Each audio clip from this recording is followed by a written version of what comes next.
Middle east की गुत्थी सुलझने की जगह लगातार और उलझती जा रही है। अमेरिका एक तरफ डर रहा है ईरान के साथ सीधी लड़ाई करने से, तो दूसरी तरफ इराक और सीरिया में जो ईरानी ठिकाने हैं या ईरान के समर्थित ठिकाने हैं उस पर दोबारा हमला किया है। नतीजा यह कि इराक की मिलिशिया जिसने अमेरिका के ऊपर हमले बंद कर दिए थे, अब दोबारा से हमले शुरू कर रही है। उधर हूथी के ऊपर इस बात का कोई असर नहीं पड़ रहा कि अमेरिका और ब्रिटेन लगातार बम गिरा रहे हैं। हूथी ने फिर से इजराइल के ऊपर हमला किया है और नतीजा यह हुआ है कि फ्रांस की सबसे बड़ी जो शिपिंग एजेंसी है उसने अपना माल इजराइल भेजने से मना कर दिया है। हालांकि इन सब के बीच अरब मुल्क किस तरह से मदद कर रहे हैं इजराइल की, यह देखना शर्मनाक है। और सबसे बड़ी खबर आज की यह है कि ईरान ने मोसाद के एक बड़े नेटवर्क का खुलासा किया है जिसका असर सारी दुनिया पर पड़ सकता है। यह खबरें और इसके साथ और भी बहुत सारी अपडेट्स लेके एक बार फिर से मैं हाजिर हूं।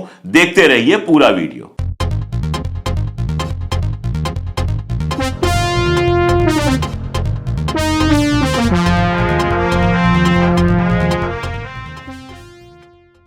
नमस्कार, मैं अशोक कुमार पांडे एक बार फिर से हाजिर हूं। इजराइल फलस्तीन की जो लड़ाई चल रही है उसके इर्द गिर्द दुनिया भर में जो हलचलें चल रही हैं उनको लेकर हाजिर हूं एक बार फिर से आपके बीच। लेकिन जैसा मैं करता हूं, सबसे पहले एक अलग सी तस्वीर, एक अलग सा वीडियो। ये वीडियो गजा का है। बच्चे जो गजा के शरणार्थी कैंपों में रह रहे हैं, रिफ्यूजी कैंपों में रह रहे हैं, उनका ये वीडियो है। इस वीडियो में किसी ने उनको कुछ स्नैक्स दिए, खाने पीने की चीजें दी, बच्चे ने बड़े प्यार से ले लिया। लेकिन उसके बाद जब और देने की कोशिश की तो उन बच्चों ने कहा कि नहीं, इतना काफी है, हम लालची नहीं हैं। ये है गजा के बच्चे, इतनी मुश्किलात में उनका घर तोड़ दिया गया। आज एक वीडियो आया था, उस वीडियो को अगर आप देखेंगे तो आपकी रूह कांप जाएगी। उस वीडियो को देखने के बाद बहुत देर तक मैं नॉर्मल नहीं हो पाया। गजा सिटी जो किसी जमाने में गजा पट्टी, नॉर्दर्न गजा, सदर्न गजा एक जमाने में लहलहाता हुआ, खिलखिलाता हुआ इलाका था। शानदार घर थे, पार्क थे, क्या नहीं था, वो सब कुछ था जो वहां होना चाहिए। और खास तौर पे एजुकेशन को लेकर, पढ़ाई को लेकर गजा वाले बड़े कॉन्शियस रहते थे। गजा छोटा सा इलाका था लेकिन इसके स्टूडेंट्स दुनिया भर में पढ़ने जाते थे। आप इस वीडियो में देखिए, अल जजीरा ने यह वीडियो जारी किया है कि क्या हाल कर दिया गया है गजा का, किस तरह से बुरी तरह से तोड़ फोड़ कर इसको बर्बाद कर दिया गया है। दोबारा ये कैसे बनेगा, कब बनेगा, ये सारी चीजें भविष्य के गर्त में है। लेकिन एक दूसरा वीडियो मैं आपको दिखाना चाहूंगा, तस्वीर दिखाना चाहूंगा। बेसिकली ये तस्वीर है शिकागो के ट्रक ड्राइवर्स की, जिन्होंने बाकायदा एक रैली निकाली फलस्तीन के समर्थन में। जिस अमेरिका का जो बाइडेन 25,000 टन हथियार दे चुका है इजराइल को फलस्तीन को बर्बाद करने के लिए, इस पूरी लड़ाई में अगर अमेरिका और ब्रिटेन और जर्मनी जैसे मुल्कों ने अपने हथियार और पैसे इजराइल को नहीं दिए होते तो इजराइल घुटनों पे आ जाता। लेकिन जिस अमेरिका ने 25,000 टन हथियार दिए हुए हैं, जिस अमेरिका के अनेक सांसद हमेशा लगातार इजराइल के फेवर में है, वहां पर अमेरिकी जनता का एक बड़ा हिस्सा और खास तौर पर मेहनतकश हिस्सा पूरी तरह से फलस्तीन के साथ खड़ा है। यही फलस्तीन की सबसे बड़ी ताकत है, जो उसके अपने लोग हैं, उनका आत्मसम्मान, उनकी जिद और दुनिया भर के मेहनतकश, अमन पसंद, हक पसंद लोगों का समर्थन। खैर, तमाम बातें लगातार आ रही हैं। सबसे बड़ी बात जो आ रही थी, जो कल भी मैंने आपको अपडेट किया था, कि एक ट्रूस की, एक शांति समझौते की कोशिश चल रही है। कतर और इजिप्ट इसमें लगातार लगे हुए हैं। इस सब में हमास के ऊपर लगातार दबाव बनाया जा रहा है कि वो कैसे भी इस समझौते को मान ले। हमास 2 शर्तों पर मुतमईन है। पहली शर्त तो यह कि किसी भी हाल में जंग दोबारा नहीं शुरू होगी, इस बात की गारंटी दे इजराइल, क्योंकि इजराइल लगातार कह रहा है कि हमारे सारे अगवा किए हुए लोगों को छोड़ दो। अब यह बात बड़ी क्लियर है कि एक तरफ अगवा किए गए लोगों को छोड़ दिया जाए, दूसरी तरफ महीने, 2 महीने, 3 महीने बाद अगर इजराइल ऐसे ही फिर से हमला करना शुरू कर दे तो आप बताइए फायदा क्या है। तो हमास की ये जो जिद है कि हम अगवा किए लोगों को रिहा करने को तैयार हैं, लेकिन बदले में आपको कंप्लीट सीज फायर करना पड़ेगा। मुझे तो कम से कम फिलहाल यह गलत जिद नहीं लगती। आपको क्या लगता है, कमेंट में बताइएगा। दूसरी जो डिमांड है हमास की, वो ये है कि मारवान बागोटी को गिरफ्तार किया गया था दूसरे इंतिफादा के समय और 20 साल से ज्यादा समय से वो जेल में है। फलस्तीनी उनको अपने नेल्सन मंडेला की तरह मानते हैं और यह आमतौर पर माना जाता है कि अगर मारवान को रिहा किया जाएगा तो वो पैलेस्टीनियन अथॉरिटी के प्रमुख भी बनेंगे और जिस पैलेस्टीनियन स्टेट की बात की जा रही है, आजाद फलस्तीन की बात की जा रही है, उसके राष्ट्रपति भी बनेंगे। ये बात मानी जा रही है क्योंकि फलस्तीनियों के निर्विवाद नेता है मारवान बारगोटी। तो मारवान बारगोटी को गिरफ्तार किया गया था, मैंने बताया 20 साल पहले। 20 साल से लगातार वो इजराइल की जेल में है। हमास ने यह मांग की है कि सबसे पहले मारवान को रिहा किया जाए और उसके बाद जो पैलेस्टीनियन एक्टिविस्ट वहां की जेलों में बरसों बरस से बंद हैं उनको रिहा किया जाए। अब इसको इजरायली प्रेस बहुत तरीके से दिखा रहा है। इजरायली प्रेस दिखा रहा है कि हमास के लोगों में आपस में विवाद चल रहा है। वो कह रहा है कि हमास इसमें रोड़े अटका रहा है, मतलब इजरायली ये चाहते हैं कि किसी भी शर्त पे उनके अगवा किए हुए लोग तो वापस आ जाएं, लेकिन नेतन्याहू और इजराइल वो करते रहें जो कर रहे हैं। अब हमास ऐसा तो नहीं करने देगा। जंग चल रही है, बर्बादी चल रही है, लेकिन आईडीएफ को भी कम तबाही नहीं झेलनी पड़ी है। लगातार उसके टैंक उड़ाए जा रहे हैं, लगातार उसके लोग मारे जा रहे हैं और मैं आपको कई बार बता चुका हूं, दोहराने नहीं जा रहा हूं कि इजराइल के अंदर जबरदस्त प्रेशर बना हुआ है बेंजामिन नेतन्याहू को हटाने का। ऐसे में अगर समझौता होता है तो एक तरफ की बात तो पूरी नहीं सुनी जाएगी, कुछ बात हमास की सुनी जाएगी और कुछ बात इजराइल की सुनी जाएगी। इजराइल अगर कहता है कि हमारे अगवा किए गए लोगों को रिहा कर दो तो बदले में उसको सीज फायर भी मानना पड़ेगा और साथ में अपनी जेलों में बंद फलस्तीनी कार्यकर्ताओं की रिहाई की बात भी मांगनी पड़ेगी। इजराइल ने पिछले 70 सालों से जिस तरह का राज चलाया है उस पर मैं बहुत कुछ बोल चुका हूं। आज मेरे पास वीडियो है एक इजरायली आदमी का। इजराइल के वो रहने वाले हैं, 20 साल 25 साल से इजराइल को कवर कर रहे हैं, पत्रकार हैं। उन्होंने एक मीटिंग में साफ साफ कहा कि इजराइल जो है वो एक शैतानी मुल्क है और वहां अपार्थाइड यानी रंग भेद चलता है। उन्होंने साफ साफ कहा कि एक ही जमीन पर दो लोग रहते हैं, एक तरफ इजराइल के सेटलर्स रहते हैं जिन्होंने अवैध तरीके से जमीन पर कब्जा किया हुआ है, दूसरी तरफ फलस्तीनी रहते हैं। वेस्ट बैंक का वो एग्जाम्पल दे रहे थे। जिन इलाकों में सेटलर्स रहते हैं वहां दुनिया की सारी सुविधाएं हैं, दुनिया की सारी आजादी है। जिन इलाकों में फलस्तीनी रहते हैं उसमें किसी तरह की सुविधा नहीं है, लाइट नहीं है, पानी नहीं है, सड़कों की दिक्कत है और उनको किसी तरह की आजादी उपलब्ध नहीं है।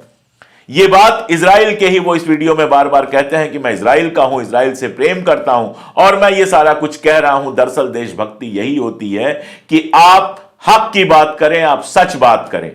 जब हमारे जैसे लोग हिंदुस्तान में बहुत सारी ऐसी चीजों पर सवाल उठाते हैं, जैसे कल मैंने सवाल उठाया कि 600 साल पुरानी मस्जिद को कैसे तोड़ दिया गया, तो हमारे जैसे लोगों को भी एंटी नेशनल कहा जाता है। लेकिन मैं तो यही मानता हूं कि अपने देश में रहने वाले हर नागरिक, चाहे वो हिंदू हो, चाहे मुसलमान हो, सिख हो, ईसाई हो, दलित हो, कोई भी हो, उसके हक और हुकूक की बात करना, उसके साथ खड़ा होना, यही मेरा फर्ज है और यही मेरी देशभक्ति है। ऐसे देशभक्त कम सही, बहुत कम सही, लेकिन इजराइल में भी हैं और वही खड़े होकर कह रहे हैं सारी दुनिया के सामने कि इजराइल एक अपार्थाइड स्टेट है। इजराइल के कई सारे पूर्व सैनिकों ने बाकायदा वीडियोस बना के ये कहा है, ये बताया है कि इजराइल की सेना किस तरह से शैतानी व्यवहार करती है। खैर, अमेरिका, मैंने कल बताया था, कल के वीडियो का शीर्षक ही था कि ईरान से डर गया अमेरिका। तो एक तरफ तो अमेरिका के राष्ट्रपति ये कह रहे हैं कि हम ईरान के साथ कोई जंग नहीं चाहते, हम ईरान पे कोई जंग नहीं करेंगे। दूसरी तरफ उन्होंने कहा कि हमारे 3 अमेरिकी सैनिक मारे गए थे, इसलिए हम उन जगहों पर हमला करेंगे जहां ईरान के समर्थन वाले ग्रुप्स हैं, यानी इराक और सीरिया में हमला करेंगे। और यह हमला उन्होंने शुरू भी कर दिया। जो बाइडेन का एक बयान आया, उस बयान में उन्होंने कहा कि कोई किसी अमेरिकी को नुकसान पहुंचाएगा तो हम बर्दाश्त नहीं करेंगे। ये इतना झूठ कैसे बोल लेते हैं जो बाइडेन जैसे लोग। सीरिया में 3 अमेरिकी सैनिक मारे गए, उस इलाके में मारे गए जिस इलाके पर अमेरिका ने अवैध रूप से कब्जा किया हुआ है। कहता है कि आईएस से बचाने के लिए हम वहां पर हैं और यह सारा तमाशा शुरू हो गया। लेकिन गजा पट्टी के अंदर एक अमेरिकन पैलेस्टीनियन यानी फलस्तीन का रहने वाला एक ऐसा लड़का जिसके पास अमेरिका की नागरिकता थी, जो अमेरिका का नागरिक था, उसको इजरायली फोर्सेज ने मार दिया और जो बाइडेन का मुंह नहीं खुला।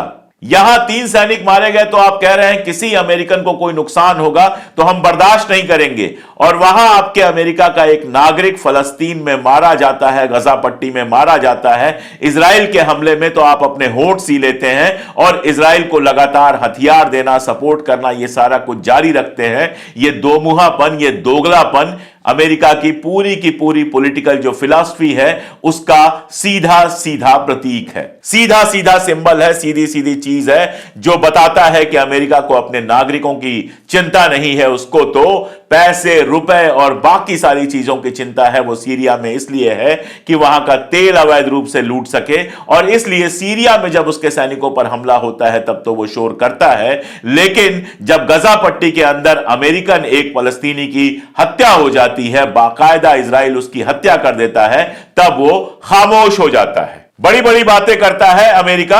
अमेरिका हूथी को बाकायदा कहता है कि यह आतंकवादी हैं, बाकी सबको, सारी दुनिया को आतंकवादी कहता है, लेकिन उसका अपना खुद का वो आतंकवाद उसे दिखाई नहीं देता, जिसमें मिडिल ईस्ट के तमाम इलाकों में उसने अपनी आर्मी बिठा के रखी हुई है, जहां से वो तेल की, खनिजों की, बाकी सारी चीजों की लूट करता है। कल तक अफ्रीका के भी कई देशों में उसकी यह लूट जारी थी। बुर्किना फासो एक देश है जो सबसे ज्यादा गोल्ड का उत्पादन करने वाले देशों में से है। वहां के सोने की लूट जारी थी, वहां से सोना लगातार खरीदा जा रहा था, बेचा जा रहा था, उस पर सारा कंट्रोल अमेरिका और यूरोप का था। वहां के नागरिक भूखों मर रहे हैं, लेकिन उसका सोना बेच के इनके जो करोड़पति हैं वो अरबपति और खरबपति हो रहे हैं। अब जाकर बुर्किना फासो ने बाकायदा एक स्टेप लिया है, उसने कहा है कि अमेरिका और यूरोप से हमारा कोई लेना देना नहीं है।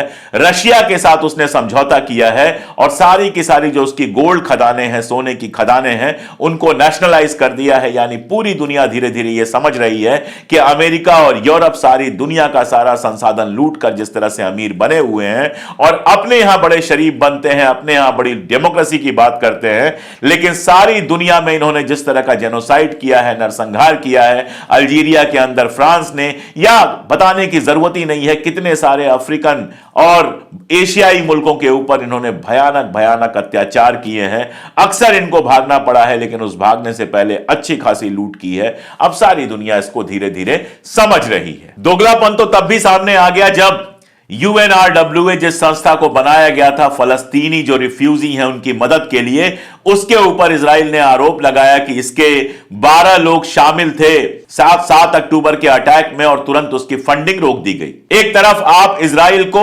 सैकड़ों हजारों टन हथियार देते हैं, पैसा देते हैं कि वो गजा वालों को, फलस्तीन वालों को लगातार मार सके, उनके ऊपर तबाही कर सके। दूसरी तरफ जो लोग उनकी मदद कर रहे हैं, जो संस्था उनको रोटी पहुंचा रही है, जो संस्था उनका इलाज करा रही है, उसके आप पैसे काट लेते हैं। ये दोगलापन अगर नहीं है तो क्या है? यूएन के जो जनरल सेक्रेटरी हैं उन्होंने भी इस बात को कहा कि UNRWA की फंडिंग काटना एक बेहद गलत कदम है। अच्छी खबर यह है कि यूरोप से ही लगातार खबरें आ रही हैं कि तमाम यूरोपीय मुल्क, कई सारे यूरोपीय मुल्क अपना पैसा बंद करने की जगह पैसा बढ़ा रहे हैं। पुर्तगाल से खबर आई कि वहां 1 मिलियन यूरो एक्स्ट्रा वो दे रहे हैं, जितना देते हैं उससे ज्यादा UNRWA को, ताकि फलस्तीनी लोगों को दवा, इलाज वगैरह पहुंच सके। ऐसे ही न्यूजीलैंड से खबर आई कि वो $5 मिलियन एक्स्ट्रा दे रहा है ताकि UNRWA की मदद हो सके। नॉर्वे की बात मैं कर चुका हूं और भी कई मुल्कों के बारे में पहले मैं बता चुका हूं, लेकिन शर्म को दोहराना जरूरी है कि इन सब के बीच जो मिडिल ईस्ट की कंट्रीज हैं, वो मिडिल ईस्ट की कंट्री, चाहे सऊदी अरबिया हो, चाहे UAE हो, चाहे कतर हो, चाहे बाकी सारे मुल्क हो, इन्होंने UNRWA की जो फंडिंग है वो 1 रुपए भी बढ़ाई नहीं है। इतना पैसा है इनके पास कि ये चाहते तो जितना पैसा अमेरिका और यूरोप मिलकर देते हैं अकेले दे सकते थे, लेकिन इन्होंने कोई पहलकदमी नहीं की। पहलकदमी कहां की? हूथी के हमलों से इजराइल घबराया हुआ है। अभी कल रात को ही हूथी ने हाइफा पोर्ट पे अपने मिसाइल फेंके थे।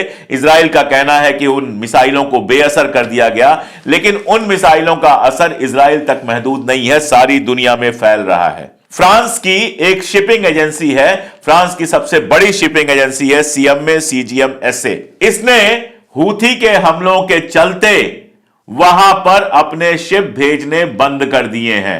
इधर अमेरिका और इंग्लैंड लगातार हूथी के ऊपर बम बरसा रहे हैं, उधर यमन की सड़कों पर रोज लाखों लोगों का हुजूम निकल रहा है फलस्तीन के समर्थन में, और हूथी लगातार कह रहा है कि ये जो अमेरिका ने अपना गिरोह बनाया है इसमें एक आध मुल्क और चाहे तो शामिल हो जाए, लेकिन हम रुकने वाले नहीं हैं, हम लगातार हमला करेंगे। और इन सब के बीच अमेरिका, इंग्लैंड और इजराइल की मदद कौन कर रहे हैं?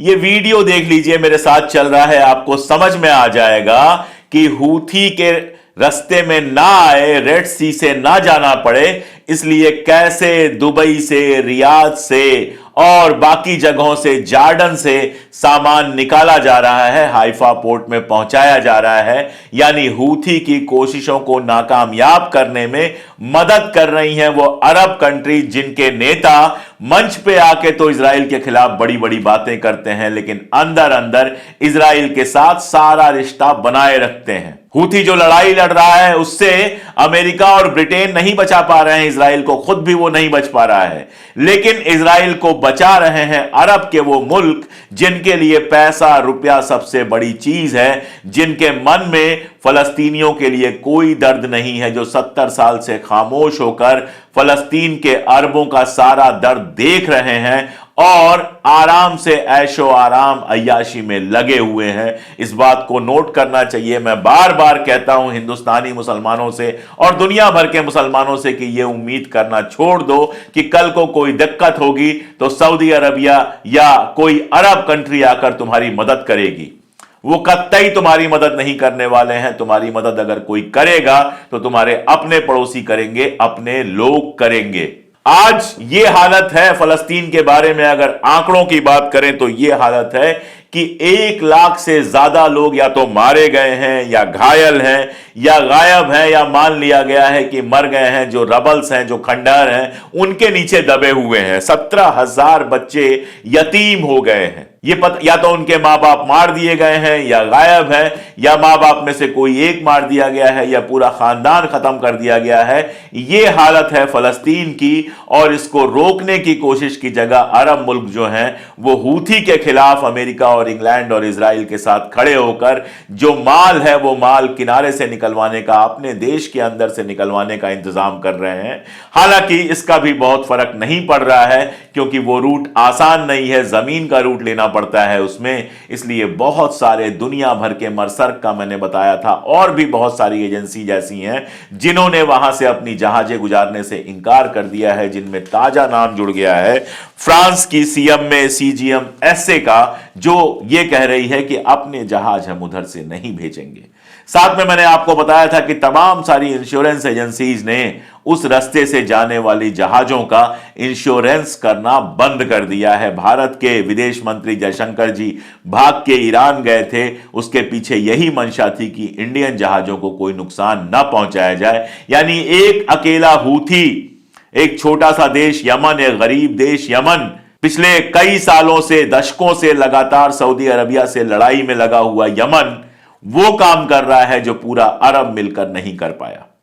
हिजबुल्लाह के बारे में आप जानते हैं, लेबनान के हिजबुल्लाह के बारे में, वो भी लगातार प्रतिरोध कर रहा है इजराइल का। हालांकि अभी हिजबुल्लाह ने भी कहा है कि हम जंग नहीं चाहते और इजराइल भी कह रहा है कि हम हिजबुल्लाह के साथ जंग नहीं चाहते, लेकिन जिस तरह का तनाव बना हुआ है ऐसा लगता है कि ना चाहते हुए भी हिजबुल्लाह और इजराइल के बीच में जंग शुरू हो सकती है। और इसीलिए अमेरिका जो हमले कर रहा है अपने 3 अमेरिकी सैनिकों के मारे जाने का बहाना बना के, वो हिजबुल्लाह, हूथी, इराक की जो मिलिशिया है, इन सब को कमजोर करने के लिए कर रहा है ताकि इजराइल के ऊपर कोई खतरा ना आए। और इसीलिए इराक की मिलिशिया, जिसने यह पहले निर्णय लिया था कि अब हम फिलहाल अमेरिका के ऊपर कोई हमला नहीं करेंगे, कल रात उसने कहा कि हम फिर से अमेरिका के ऊपर हमले करना शुरू करेंगे।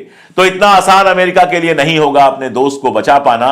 और इस दो मुहेपन की तो बात ही क्या की जाए। एक तरफ वो कहता है कि फलस्तीन को आजाद मुल्क होना चाहिए, फलस्तीन को आजादी मिलनी चाहिए, और यह तो पक्की बात है कि जैसी भी होगी लेकिन फलस्तीन को आजादी तो अगले कुछ महीनों में मिलनी ही मिलनी है, उसकी प्रक्रिया शुरू हो ही जाएगी।